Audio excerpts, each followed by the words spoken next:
দুঃস্বপ্ন শুধু রাতের ঘুমই নষ্ট করে না, এটা হতে পারে আপনার জীবনের জন্য এক নিরূপ হুমকি। যুক্তরাষ্ট্রে করা 4টি বড় গবেষণার বিশ্লেষণে দেখা গেছে, যারা সপ্তাহে একাধিকবার দুঃস্বপ্নে ভোগেন তাদের 75 বছরের আগেই মারা যাওয়ার ঝুঁকি প্রায় 3 গুণ বেশি।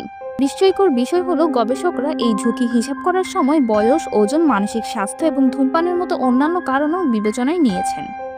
এই গবেষণা 18 বছর ধরে 4000 জনেরও বেশি মানুষের ওপর চালানো হয়েছে।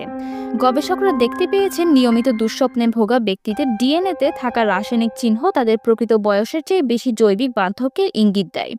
অর্থাৎ তাদের শরীর আসলে বয়সের চেয়েও বেশি বুড়িয়ে যাচ্ছে।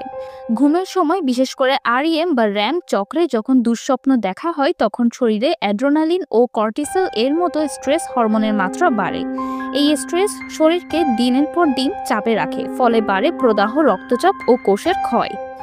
এখানেই শেষ নয়, গবেষণায় ইঙ্গিত পাওয়া গেছে নিয়মিত দুঃস্বপ্ন ভবিষ্যতে পার্কিনসন কিংবা ডিমেনশিয়ার এর মতো স্নায়বিক রোগের ঝুঁকিও বাড়াতে পারে। কারণ মস্তিষ্কের যে অংশগুলো স্বপ্ন নিয়ন্ত্রণ করে, সেই অংশগুলি এই রোগগুলোর সময় ক্ষতিগ্রস্ত হয়। তবে ভয়ের কিছু নেই, আশার বিষয় হলো দুঃস্বপ্ন নিয়ন্ত্রণ করা সম্ভব। চিকিৎসার মাধ্যমে ঘুমের মান উন্নত করে দীর্ঘায়ু অর্জন করাও সম্ভব। বিশেষত কগনিটিভ বিহেভিয়ারাল থেরাপি বা সিবিটি এবং ইমেজারি রিহার্সাল থেরাপি বা আইআরটি নামের দুটি পদ্ধতিতে দুঃস্বপ্নের দৃশ্য কল্পনা করে তার পরিণতি পাল্টে দেওয়ার চর্চা করা হয়।